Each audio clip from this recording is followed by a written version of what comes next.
أعوذ بالله السميع العليم من الشيطان اللعين الرجيم بسم الله الرحمن الرحيم الحمد لله رب العالمين والصلاة والسلام على سيدنا محمد وعلى آله الطيبين الطاهرين. Welcome to this, the second lecture devoted to the Kitāb al-Mashā'ir of Mullā Ṣadrā Sadruddin al-Shirāzi. We are using, as I said in the first class, this edition of the Kitāb al-Mashā'ir, which was prepared by Henry Corbin. Unfortunately, this original edition is now very, very hard to come by. However, the Arabic text which he established in this edition is easily accessible in this dual language edition by Sayyid Hussein Nasr and Ibrahim Kalin. So for example, you can see, we'll just take a page, open it at random, and you can see that the Arabic text is on the right-hand side of the book and the English translation is on the left-hand side. And this Arabic text is exactly the same text which was established by Corbin. The difference, of course, is going to be that they do not have the same pagination. The page numbering here will be different from the page numbering here. However, this should not present a problem to anyone because the book was very conveniently divided up into paragraphs by Corbin, which are numbered. And that paragraph numbering is adhered to in the Nasr Kalin edition. So that should not present any problem. I think this book is only available in hardcover, so whoever wants to follow along will have to obtain a copy of the book. My guess is it's probably not very expensive, but it won't be extremely cheap either. But this is the nature of things. If you're able to procure a copy from a library or by some other means, that is your prerogative. Last time we just began our study of the book, and we read the first two paragraphs and discussed them. I made certain other remarks about the importance of close reading, and we will adhere to that principle of close reading as we proceed further. I will not have anything further to say about any kind of historical background or context. I'm not a historian of the Safavid period of Iran. We will try and stick as much as possible, stay close as much as possible to the actual substantive philosophical content of the book. So a few words, however, about the book. This work, the Kitāb al-Mashā'ir, is an extremely, extremely important work of Mullā Ṣadrā. It represents, I think, the best presentation of his fundamental doctrine, his fundamental teaching, or even original kind of innovation in Islamic philosophical thought, and that is what is called in Arabic asalatul wujud, or the fundamental reality of being or existence in the external world. And he is really distinguished by his very eloquent, spirited, and rigorous defense of this doctrine, especially in this book, al-Mashā'ir, which I like to translate as the way stations of realization. Now, some people may be familiar with other works of Mullā Ṣadrā, especially his most important and his most extensive and voluminous work, which is known as the Kitāb al-Asfār, or the Book of the Four Journeys, the four noetic journeys, if you like, the four intellectual journeys, because it's actually al-Asfār al-Aqliyya. At any rate, that is a very large book. There are two modern editions of the Asfar. Both of them are in 9 volumes. And without doubt, this is his most detailed work. However, this question of asalatul wujud, along with other fundamental doctrines of his philosophy, his school of philosophy, his school of thought in philosophy, if you like. I don't necessarily mean a physical building, which is known as al-Hikmatul Muta'aliyah, or the school of transcendent wisdom. There are many other doctrines there, and of course they are dealt with in detail in the Kitāb al-Asfar, but not really in a systematic fashion. And in fact, as far as Asalatul Wujud is concerned, the discussion of this also is spread around in the earlier volumes of the book in a rather non-systematic way. Now, this is a problem which we find in Mullā Ṣadrā, that sometimes his works, in fact, far too often, are not as well organized in terms of chapterization, tabweeb, and so forth, following a kind of organized and consistent presentation. And so sometimes he will say that he's going to present his ideas according to a certain plan, but then, and that plan is a kind of outline of the book, but then you'll find that what he actually does doesn't exactly conform in every way in terms of the chapter headings and subtitles to the outline which he has set out. Now, I don't know if that is because of the state of the manuscripts, was it that the works weren't transmitted entirely accurately, or what, but nevertheless, this is what we encounter. And I imagine that this is really Mullā Ṣadrā himself and not copyists or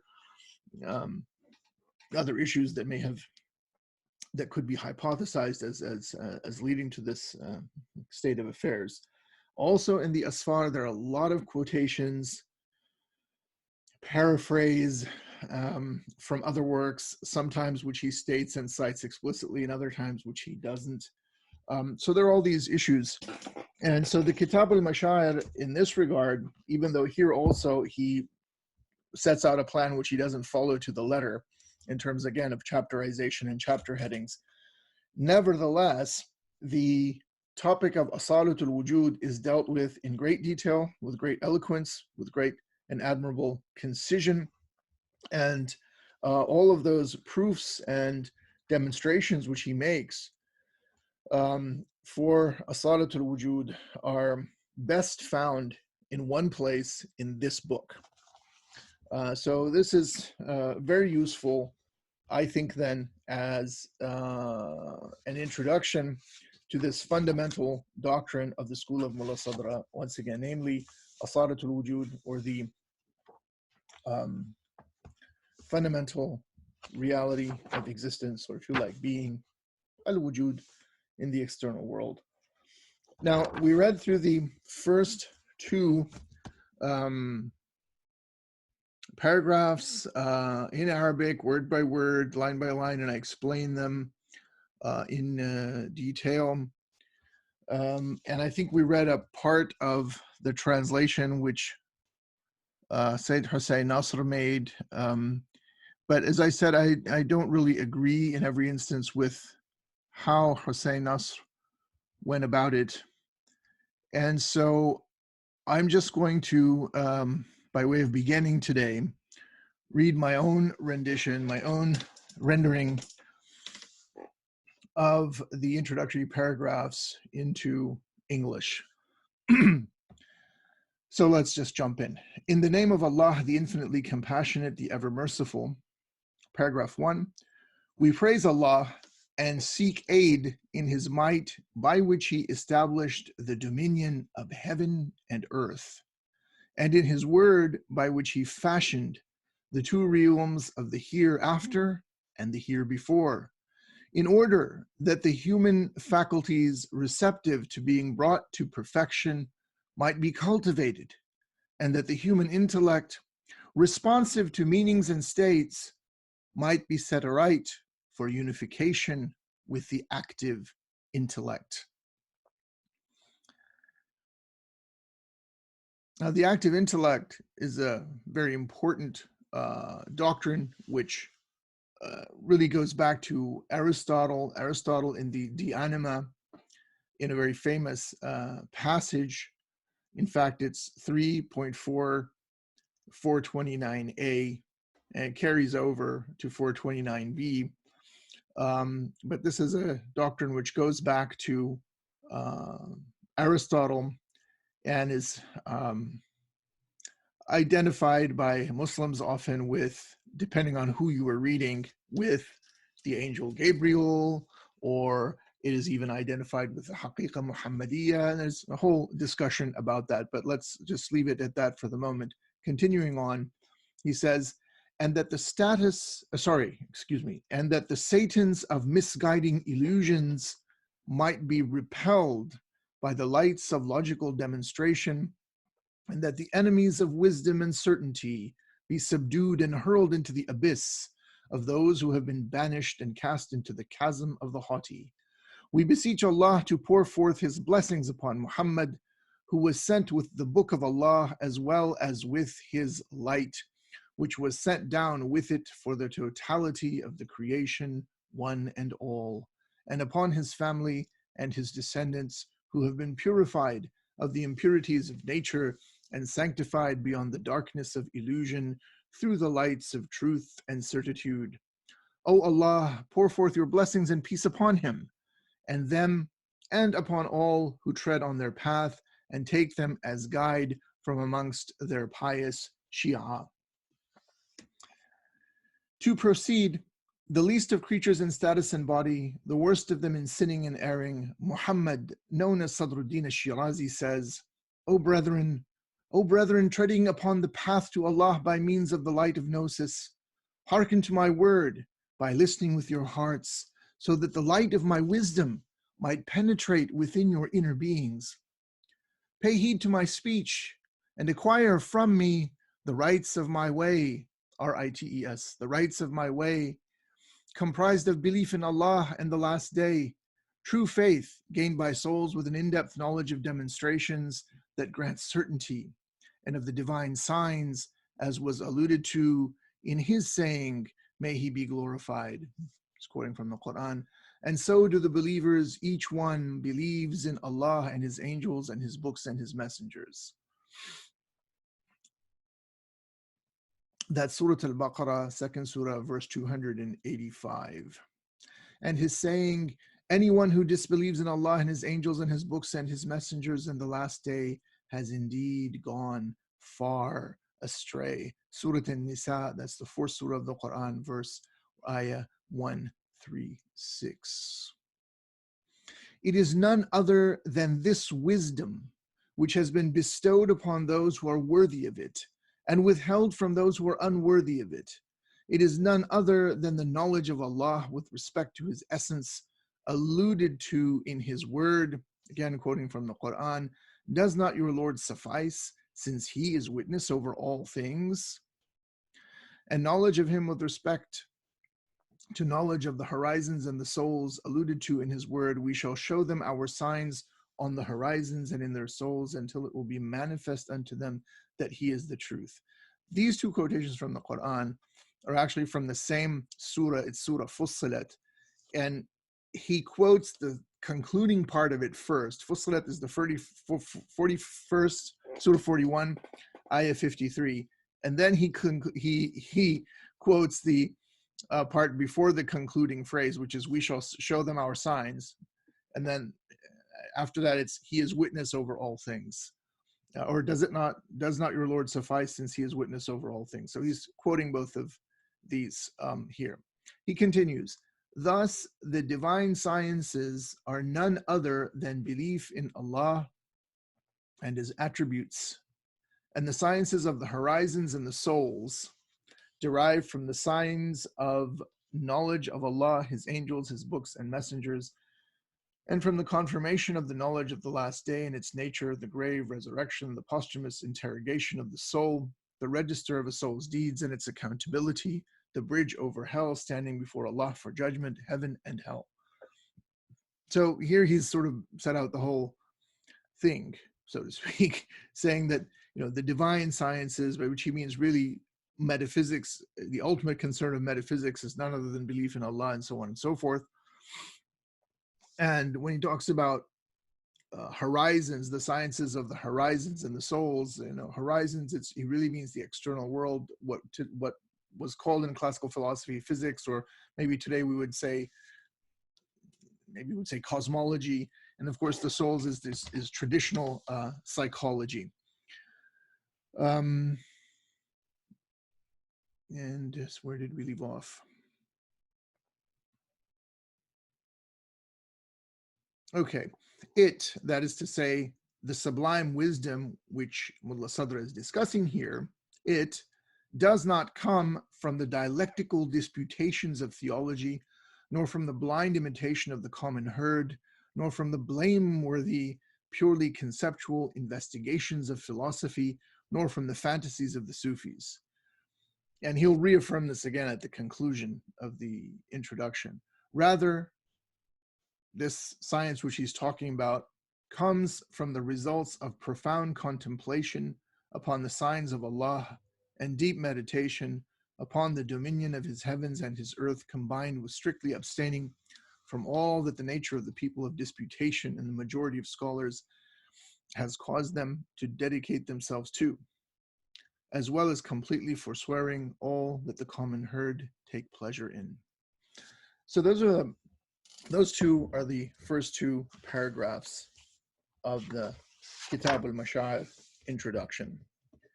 So we will just proceed then and begin the third paragraph.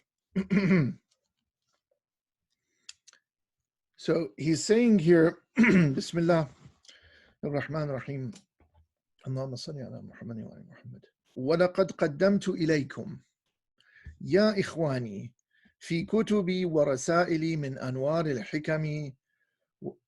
Well, let's read it with the Sajjad properly. وَلَقَدْ قَدَّمْتُ إِلَيْكُمْ يَا إِخْوَانِي فِي كُتُبِي وَرَسَائِلِي مِنْ أَنْوَارِ الْحِكَمِ وَلَطَائِفِ النِّعَمِ وَبِزَهْرِ الْأَرْوَاحِ وَزِينَةِ الْعُقُولِ مُقَدِّمَاتٍ ذَوَاتْ فَضَاءِ الْجَمَّةِ. So he is saying here that he has already he's addressing again the ikhwan, O brethren, those who are journeying on this path. I have already given to you, O brethren, in my books and treatises, a portion of the lights of wisdom, a portion, min anwar al-hikam, wa lata'if an-ni'am, and a portion of the lights of wisdom and subtle blessings. And now this part here, bizahr وبالزهر الأرواح. So it's actually وَلَقَدْ قَدَّمْتُ إِلَيْكُمْ يَا إِخْوَانِي, and then it's في كُتُبِي, and then you could read it وَلَقَدْ قَدَّمْتُ إِلَيْكُمْ يَا إِخْوَانِي, or وَلَقَدْ قَدَّمْتُ إِلَيْكُمْ يَا أَخْوَانِي بِالزَّهْرِ الْأَرْوَاحِ وَزِينَةِ الْعُقُولِ مُقَدِّمَاتٍ ذَوَاتْ فَضَاءِ الْجَمَّةِ. In other words, he's saying that I have, by the splendor of the spirits and the ornament of the intellects, I have given to you foundational principles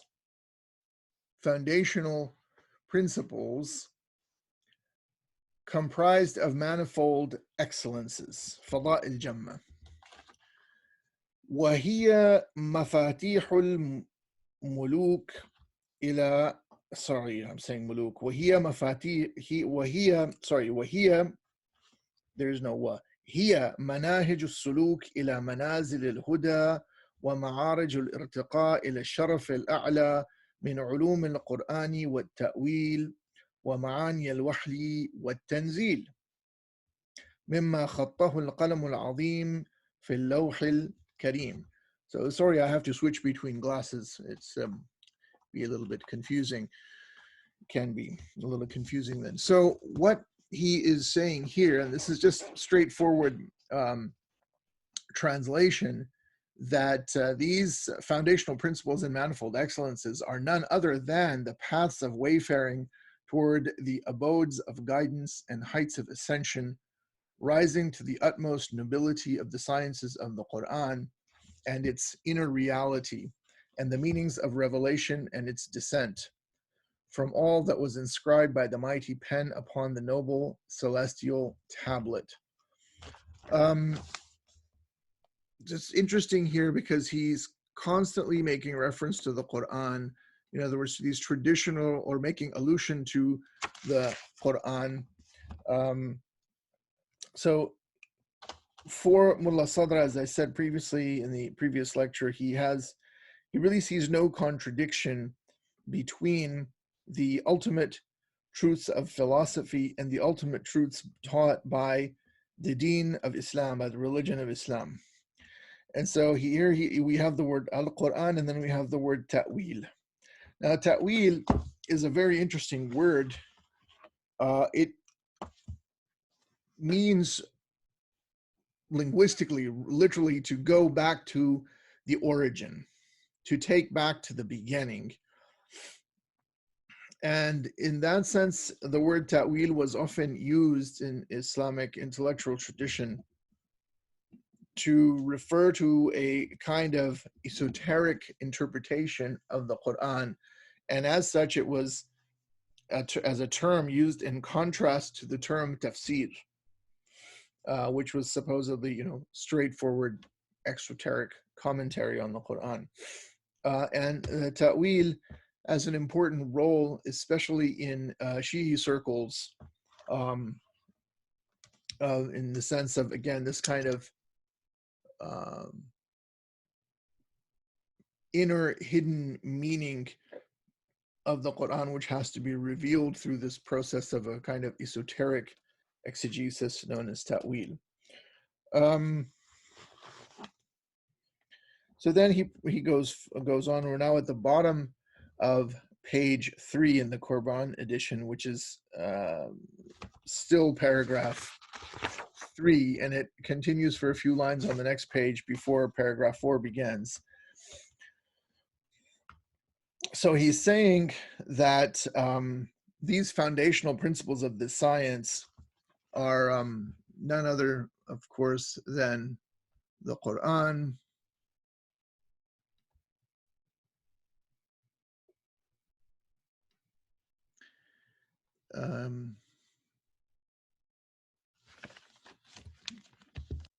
and from all those, and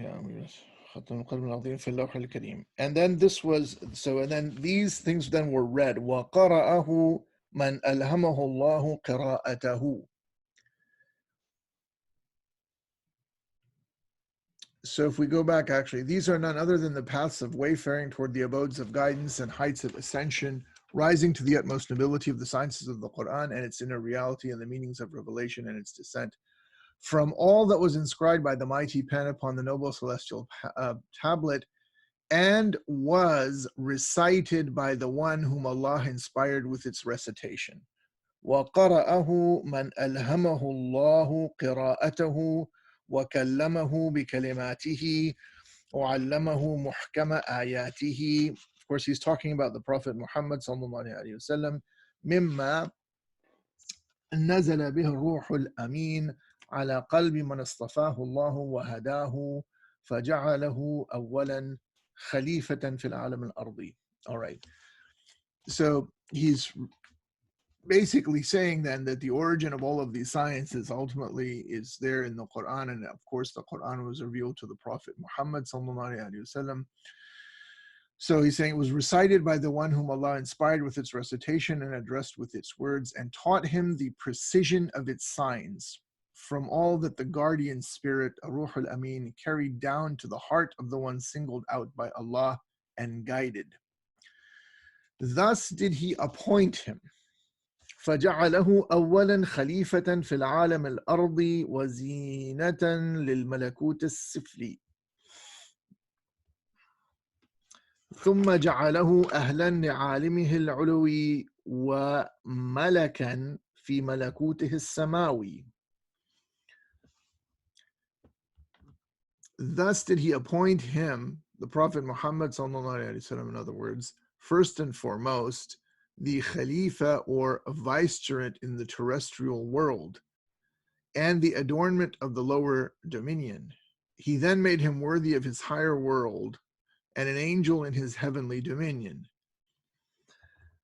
فَكُلُّ مَنْ تَنَوَّرَ بَيْتَ قَلْبِهِ بِهَذِهِ الْأَنْوَارِ ارتقى روحه إلى تلك الدار ومن جحدها أو كفرها فقد أهوى إلى مهبط الأشرار ومهوى الشياطين والفجار ومثوى المتكبرين وأصحاب النار. Thus, or it is thus, فَكُلُّ مَنْ تَنَوَّرَ, it is thus that whomsoever's temple of the heart is illuminated by these lights, his spirit rises to that abode. As for whomsoever repudiates them and denies them, he plunges into the pit of the wicked and the abyss of the Satans and the debauched, and the chasm of the haughty and the denizens of the flame. So in Arabic, this is actually quite beautiful. The style is really nice. There's a rhymed prose involved in these passages, and it's really quite well done. In English, it's really almost impossible. It's impossible to reproduce, but nevertheless, I have tried to at least give some inkling, some glimpse of the meaning of the text. So this is all by way of preliminaries. Mullā Ṣadrā is just, again, talking about how this is not a merely discursive wisdom, and that this wisdom which he is espousing and with which he has been blessed by Allah is none other than a confirmation and a further elaboration of the perennial truths that are present, or that were revealed in the Quran to the Prophet Muhammad sallallahu alaihi wasallam. Now, that ends paragraph 3, and in paragraph 4, he gets finally to his purpose of explaining what this risala, what this treatise, what this work is supposed to be about, and what he's trying to achieve in it. And it's here that he's going to set out a kind of plan, which he doesn't follow exactly. But nevertheless, the book is, you can still figure it out quite well, and I'll say a few words about that once we just conclude paragraph 4. This is a long paragraph, and again, I'm going to read through it and translate it, so please bear with me. I think it's important to do this and to do it right. Mullā Ṣadrā says, وَلَمَّا كَانَتْ مَسْأَلَةُ الْوُجُودِ أُسَّ الْقَوَاعِدَ الْحِكْمِيَّةِ. Now, this is the opening sentence, and then after this, he has all of these further elaborations of the phrase, really, أُسُّ الْقَوَاعِدَ الْحِكْمِيَّةِ, which to some extent I would say are there for a kind of literary effect, but again, he's not just, God forbid, just spewing out hot air as well, but it's a very long sentence, and that long sentence isn't considered unwieldy in Arabic, but in English it gets a little difficult to sustain. So you have to pay attention. I'll go slowly. So he says, وَلَمَّا كَانَتْ مَسْأَلَةُ الْوُجُودِ أُسَّ الْقَوَاعِدَ الْحِكْمِيَّةِ. Whereas the problem of being is the very foundation, or we would say, maybe we could say the very cornerstone, be a bit more,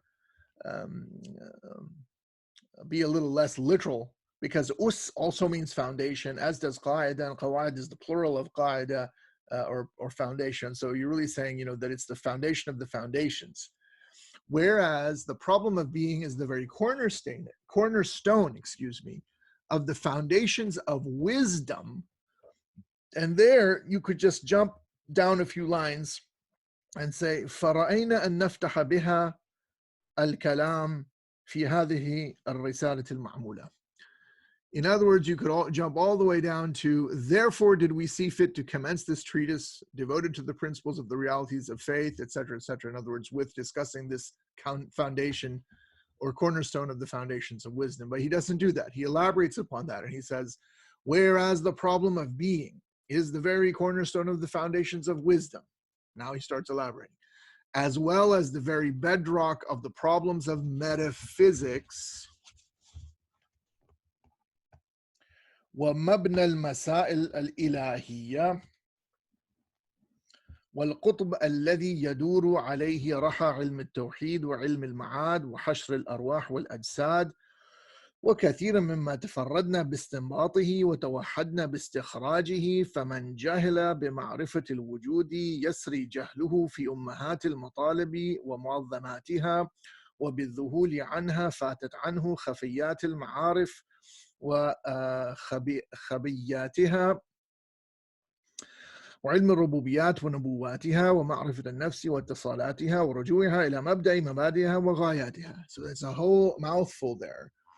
So he's saying, whereas the problem of being is the very cornerstone of the foundations of wisdom, as well as the very bedrock of the problems of metaphysics, and the very axis, qutb al-raha, about which the millstone of the sciences of divine unity, resurrection, and the posthumous gathering together of spirits and bodies revolve, as well as the fact of there being so many matters which only we have been able to establish and have solely had revealed to us, so that whomsoever remains ignorant of the knowledge of being, his ignorance seeps into the most fundamental or most foundational investigations and the most weighty aspects thereof, and that by neglecting it, the innermost dimensions of learning and its hidden dimensions are passed over, along with the knowledge of Allah's lordship and its details, and knowledge of the soul and its connections and its return to the origin of its originating principles and its final end.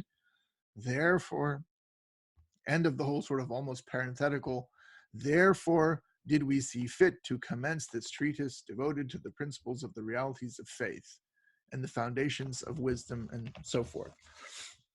So Mullā Ṣadrā is saying that the question of being is the very cornerstone of the foundations of wisdom.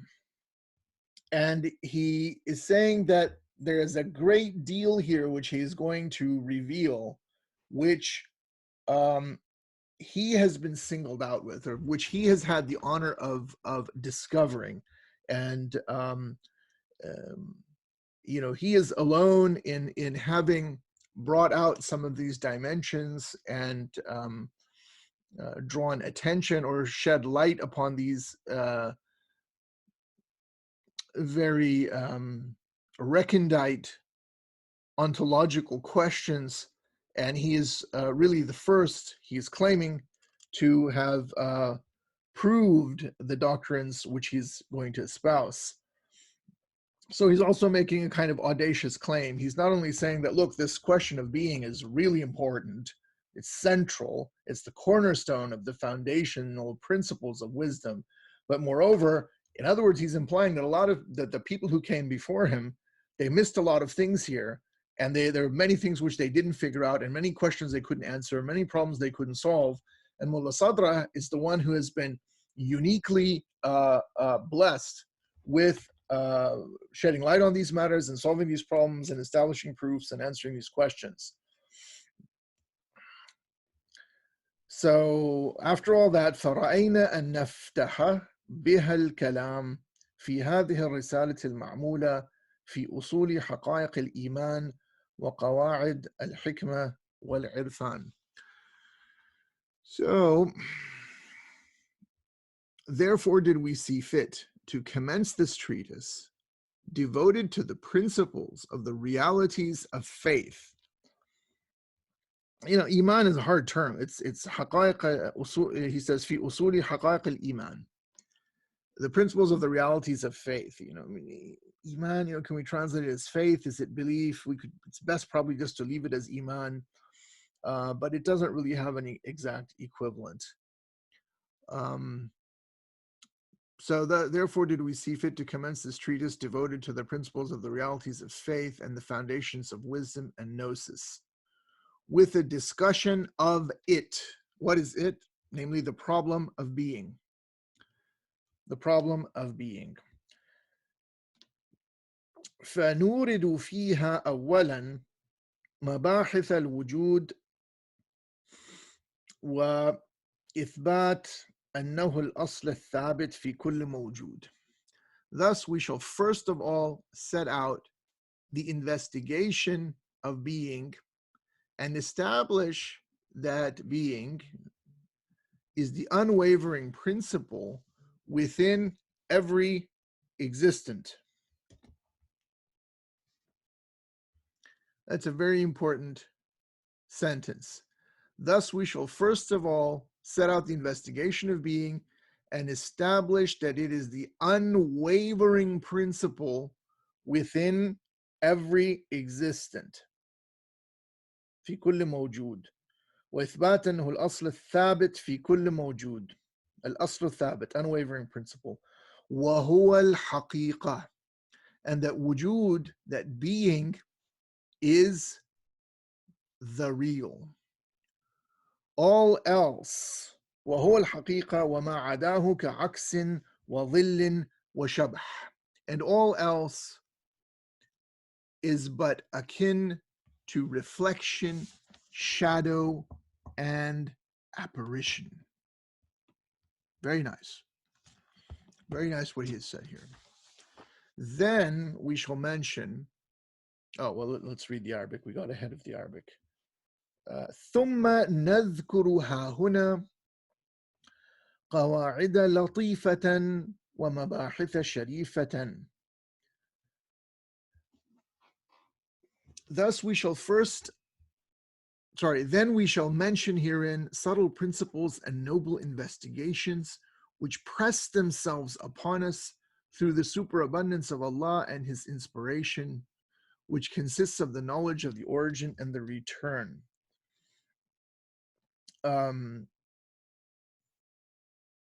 ثم نذكرها هنا قواعد لطيفة ومباحث شريفة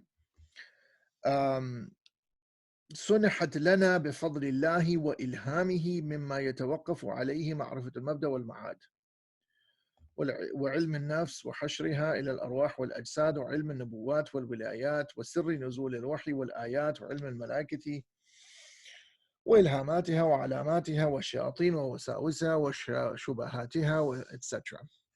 Okay, so let's read up to there. So then we shall mention here in subtle principles and noble investigations which press themselves upon us through the superabundance of Allah and His inspirations, which consist of the knowledge of the origin and the return, the science of the soul and its resurrection in spirits and bodies, the science of prophecy, that's an-nubuwat wal-wilayat. So walaya, and again, the plurals here, I think, if you say prophecies, it just really means prophecy. It doesn't really work in English to pluralize that in the translation. And walaya is translated as sainthood often, sanctity, but it really signifies a closeness to Allah, a kind of nearness or proximity. So I've said the science of prophecy and proximity, and the secret of the descent of revelation was sir nuzul al-wahy wal-ayat, the secret of the descent of revelation and divine portents, the science of angels, their inspiration and signs, the devils and their temptations and doubts, establishing the existence of the realm of the grave, وإثبات عالم القبر والبرزخ. Now, qabr is grave, but barzakh is the between state. And so I've just said the establishing the existence of the realm of the grave and the between state. The barzakh, or the between state, is the posthumous state where the human being resides until the resurrection and the judgment. So the world of the tomb, which is in between. It's from when you're alive, then you die, you're in your grave, and then you're resurrected. So it's in between those. It's the between state.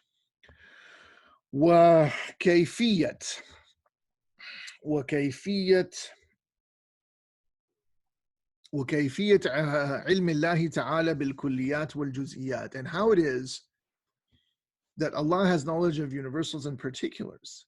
ومعرفة القضاء والقدر, knowledge of foreordainment and decree.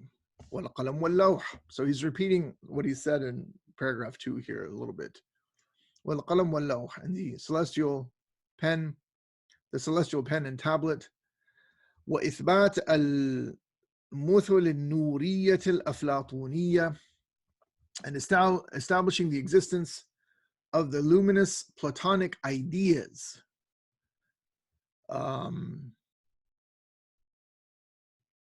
This is a very important doctrine that goes back to Plato, obviously, but in Arabic they say al-muthul an-nuriyya al-aflatuniyya. And so, you know, you could we translate it as, we can translate it as ideas, but if we want to go with the Arabic, when we say ideas, we know what that's what he means. And so idea is an English word that comes from the Greek, which Plato used. But muthul, mithal, you know, these words, if you go straight from the Arabic, they're image exemplars. So there is this domain where you have muthul, images, and then you have their actualization in this world, or you have, you know, these are also identified with what Ibn al-Arabi called the fixed entities, or al-a'yan al-thabita. So you have al-a'yan al-thabita, and you have al-a'yan fil alam al-khariji. So you have these kind of Platonic ideas, these fixed entities in the divine mind, so to speak, and then you have their actualization in the external world. Anyway, we don't want to get ahead of ourselves. So that's what that means with إثبات المثل النورية الأفلاطونية ومسألة اتحاد العقل بالمعقولات واتحاد الحس بالمحسوسات.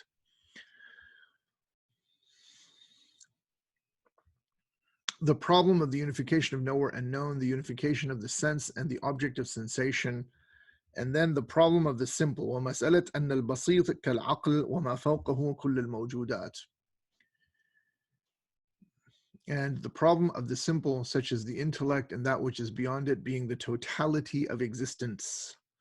وإن الوجود كله مع تباين أنواعه وأفراد ماهيته وتخالف أجناسه وفصوله حدا وحقيقة جوهر واحد له هوية واحدة ذات مقامات ودرجات عالية ونازلة إلى غير ذلك من المسائل.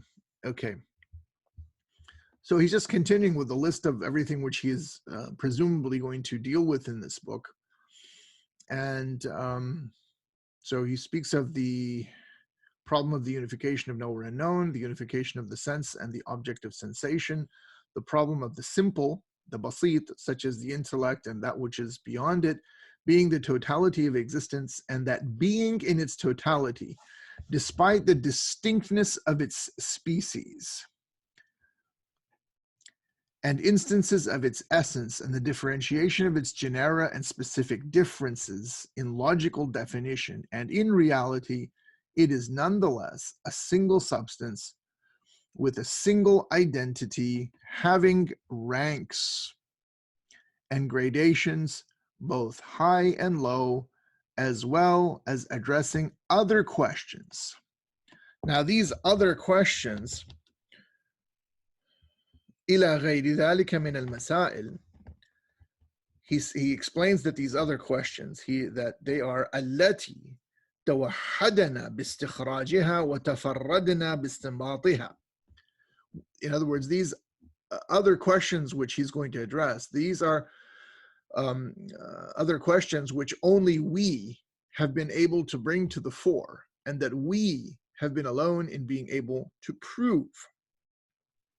مما فرقناها في الكتب والرسائل تقربا إلى الله وتوسلا إلى مبدأ المبادئ وأول الأوائل, which only we have been able to bring to the fore and that we have been alone in being able to prove. Problems which we have dealt with in a range of books and treatises for the sake of drawing nearer to Allah and in order to revert to the origin from which all principles proceeded and the first from which all beginnings commenced. Then he says, وَعُلُومُنَا هَذِهِ لَيْسَتْ مِنَ الْمُجَادِلَاتِ الْكَلَامِيَّةِ. So now, up to now, he said, or he set out all of what he hopes to accomplish in this treatise. And he has said already at the beginning that this wisdom, this knowledge which he has attained to is not a merely discursive knowledge.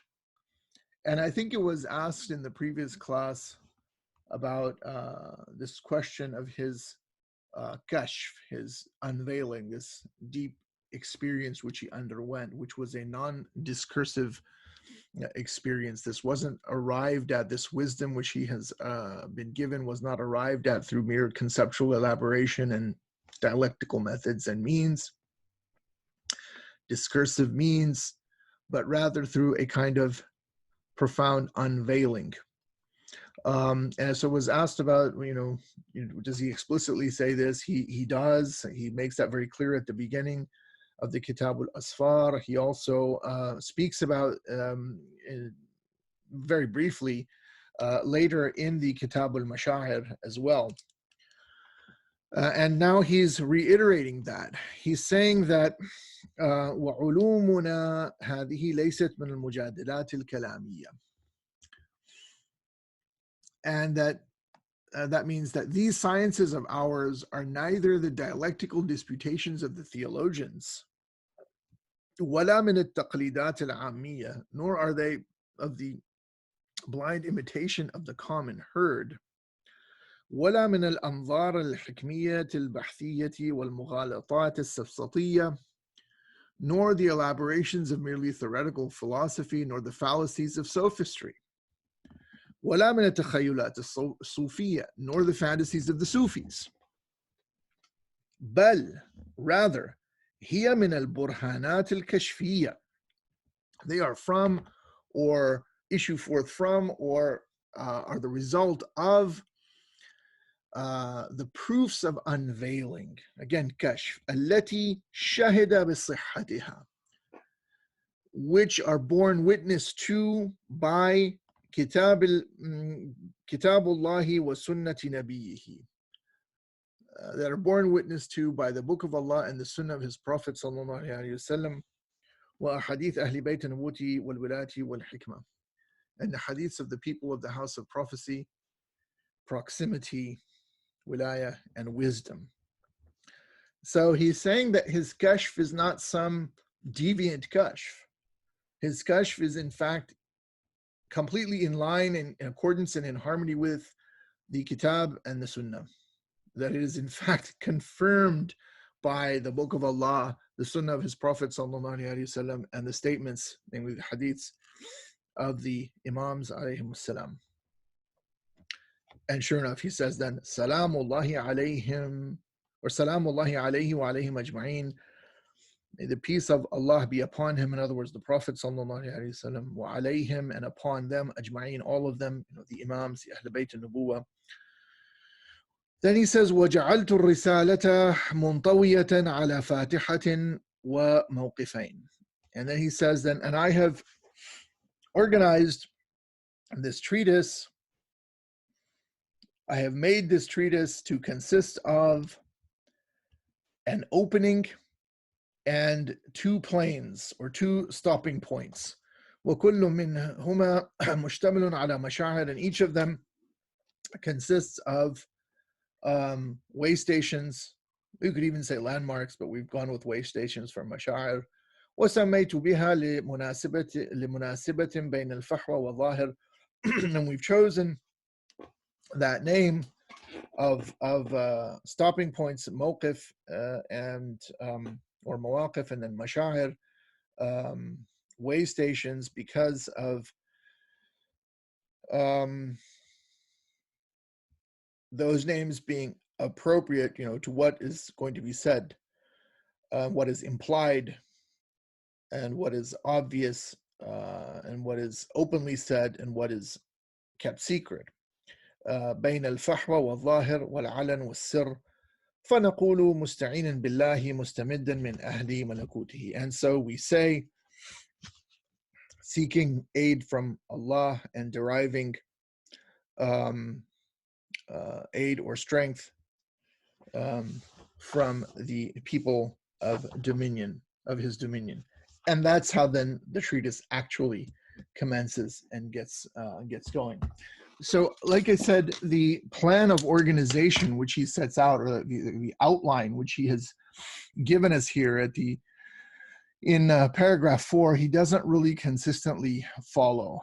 And so what you actually have in terms of the chapter headings is you have the first way, after the intro, you have the first way station, which is al-Mash'ar al-Awwal. Then you have the second way station.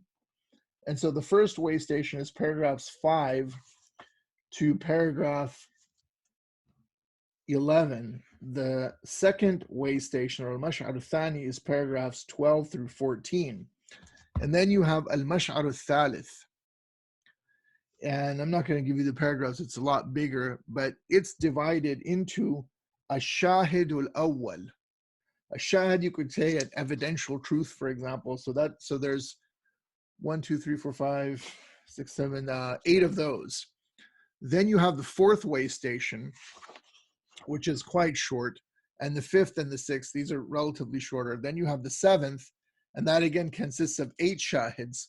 And then you have the eighth, which the 8th way station is itself divided into way stations. And so you have the first way station, then you have the second way station, and then there's further divisions, until the end of the book, and then you have a khatima, which is the final discourse. So it doesn't really go according to the plan and the chapter headings which he envisioned for the treatise, and which he explicitly stated in paragraph 4. And why that happened, I really don't know. But despite this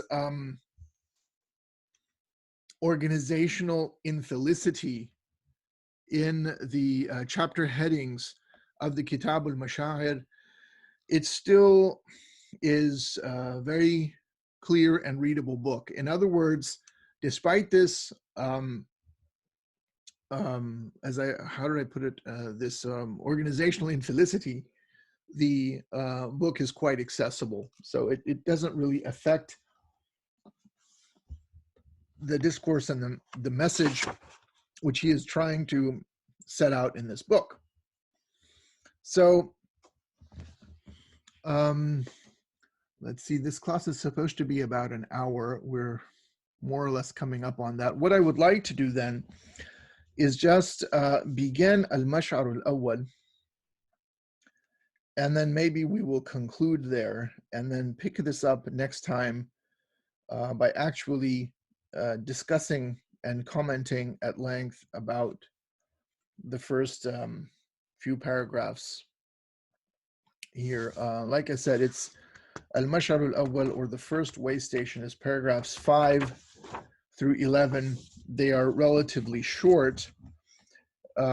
Each paragraph is relatively short, and so this amounts to about 2 pages of text in the Qurban edition. So let's just maybe do the first couple of paragraphs. Maybe we can do this this first page, and then we'll stop. So al-Mash'ar al-Awwal really must be seen as a kind of opening discourse. And it is for this reason that we find Mullā Ṣadrā calling this al-Fatiha. In other words, an opening discourse.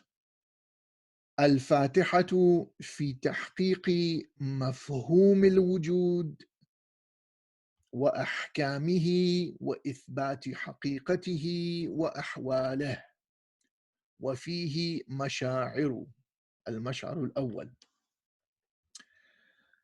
Opening discourse, or the opening discourse, in which is investigated the notion of being, مفهوم الوجود, its implications, that's how I would render أحكام, وإثبات حقيقته, and establishing its primacy in reality, وأحواله, and its characteristics. It consists of way stations. وفيه مشاعر المشعر الأول.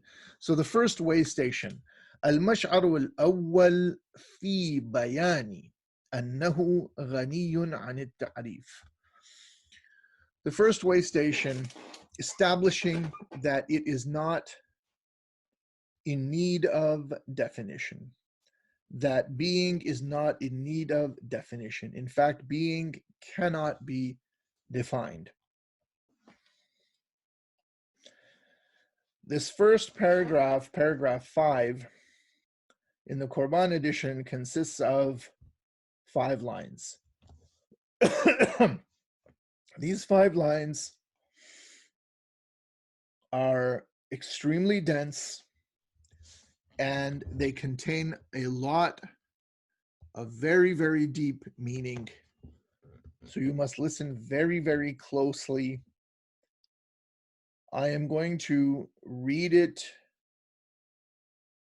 to the end without stopping in Arabic, and then give you the English meaning. So once again, this paragraph begins the discussion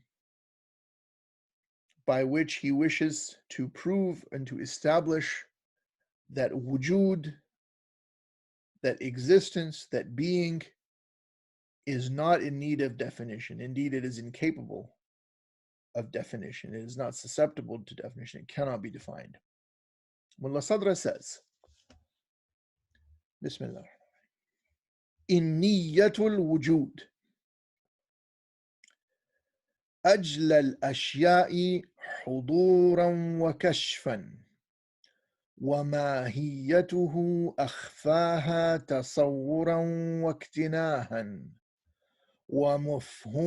ومفهومه أغنى الأشياء عن التعريف ظهورا ووضوحا وأعمها شمولا وهويته أخص الخواص تعينا وتشخصا إذ به يتشخص كل متشخص ويتحصل كل متحصل ويتعين كل متعين ومتخصص وهو متشخص بذاته ومتعين بنفسه كما ستعلم. Wow. It's a very, very dense paragraph. So we have the word inniya, inniyatul wujud ajla al-ashya. Now, inniya, I have translated as veritability. Now, the Arabic term inniya is pretty important. And I am reading it as inniya. I think if you read it as anniya, it's not really correct, even though that's the way it's written here, in as much as in this text it's got the hamzatul qata' above the alif rather than below, but I take it to be inniyatun, not anniyatun. So the Arabic term inniya, it's derived from inna. You add the iya ending and you turn it into an abstract noun. Inna is an emphatic particle. And again, I think it's inniya. I mean, we could spend a little time on this and say, I mean, the letter alif that's there with the noon, you know, if you have if you just write alif and noon, so that juxtaposition can be read in actually one and only one of 4 possible ways. It could be read as inna or anna or in and an. In and an are impossible here because then you couldn't read it, the word, it wouldn't be an abstract noun. So it's either inniya or anniya. And as I said, some people may like to read it as anniya, but the choice of inniya, which I take to be the correct reading, deriving from, again, the word inna, I believe that that's justified by the fact that inna is simply favored when at the beginning of a sentence in Arabic, and when it is, you know, when it is what we say in Arabic, mahkiya or narrative. And the other option of aniya, again coming from anna, you could make the argument, but it's justified only if we take it in the sense of what in Arabic grammar we say is haqqan, which is the weaker choice.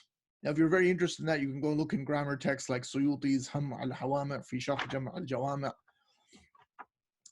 But anyway, I'm taking it as iniya, and I would like to translate it as veritability. Veritability is a nice word. If you look this up in the Oxford English Dictionary under the second sense, you will find that in volume 19, page 52, column 1. And so it reads, and I quote, genuine, real, true. So I think that veritability best renders the term iniya, since it is the sheer verity and the bare factuality of being, existence, wujud, which is meant here. Corban's rendering in his French translation as, and I'm really going to butcher the pronunciation, but la réalité positive de l'être. In other words, the positive reality of existence. And then he says, I'm not really sure how this would be pronounced in French, son hekate, maybe, I'm not sure. But that's hesity or hekati, I don't even know how that's translated in English. That latter term is what he's using. It's it's a term which comes from Latin. It's not even in classical Latin. It was a term coined by Duns Scotus. I don't really think it helps us in English. So I'm just going to say the veritability. So in niyatul wujudi ajla al-ashya'i huduran wa kashfan. The veritability of being is the clearest of things in its immediacy and unhiddenness.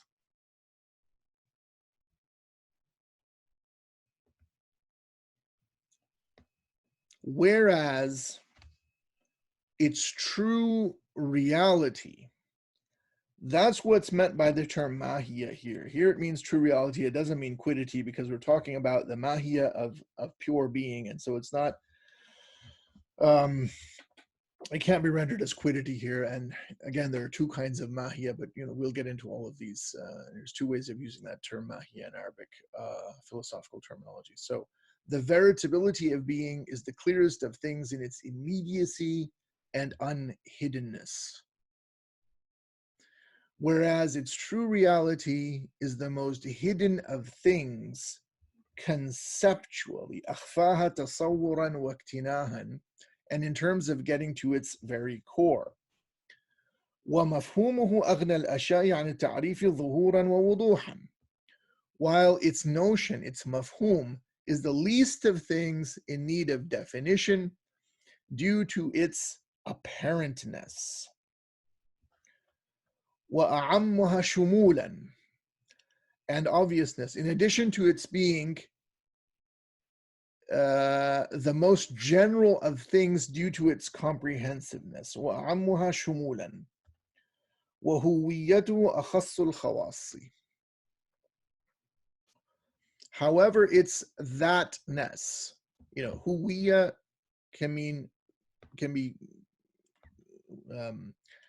it's a pronoun. In Arabic, it's a masculine pronoun. It can mean it, but here it's really in the sense of that. It's pointing to a thing. So, however, I say, وَهُوِيَّةُ أَخَصُّ الْخَوَاصِ تَعَيُّنًا وَتَشَخُّصًا. However, its thatness is the most specific of specificities, تَعَيُّنًا وَتَشَخُّصًا, in entification, in being an entity, and individuation, tashakhus.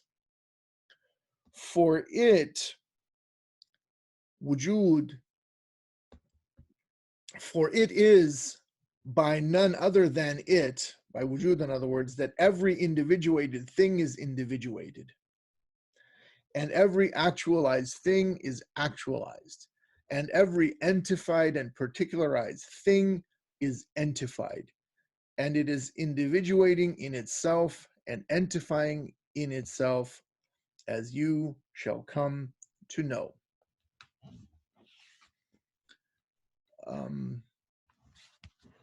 I think we will stop there, and I will have more to say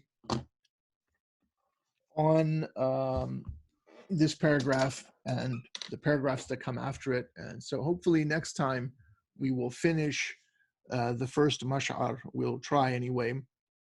So I will just conclude here. I thank you for attending, and I thank those who will be watching when this is uploaded.